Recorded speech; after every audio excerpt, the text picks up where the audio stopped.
anything about the Constitution. Let us talk about the Constitution in total.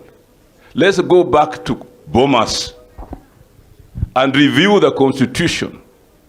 Personally, if you ask me, the counties are here to stay.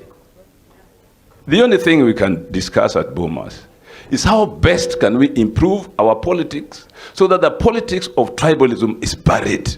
Hamasivyo.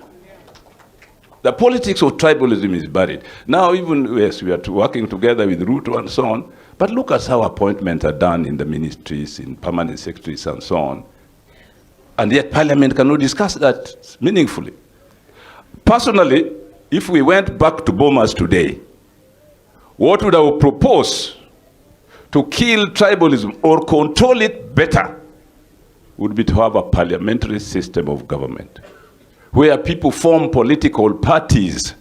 They are free to form political parties, go to elections. If you don't get enough vote, you form a coalition with others and you form a government. It's a much better democratic government than at the present, where you have presidential election and then people compete on tribal lines, and once somebody gets there representing his tribe, appointment in state bodies are tribal. Amasivyo.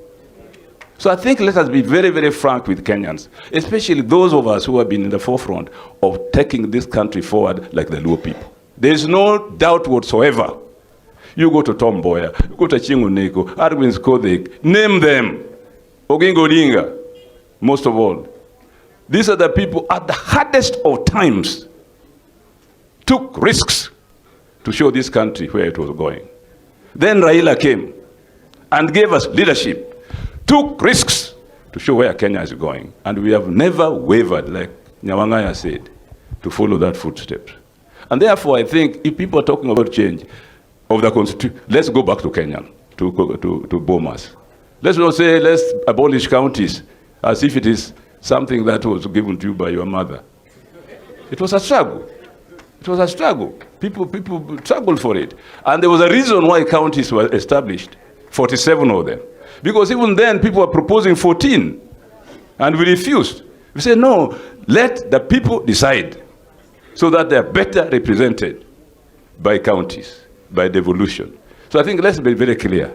I know that as Raila is still alive, whether at AU or whatever, but he's still there. And so it is just a phone call away. We can have Zoom. What stops us from having Zoom meetings? We can have Zoom meetings and get his advice and move forward. And we can institutionalize that very efficiently. So have no fear. Have no fear, ladies and gentlemen. Have no fear, fellow Kenyans. Have no fear, Josakwa. Have no fear, Jo Kenya. Bwana Yesu asifiwe.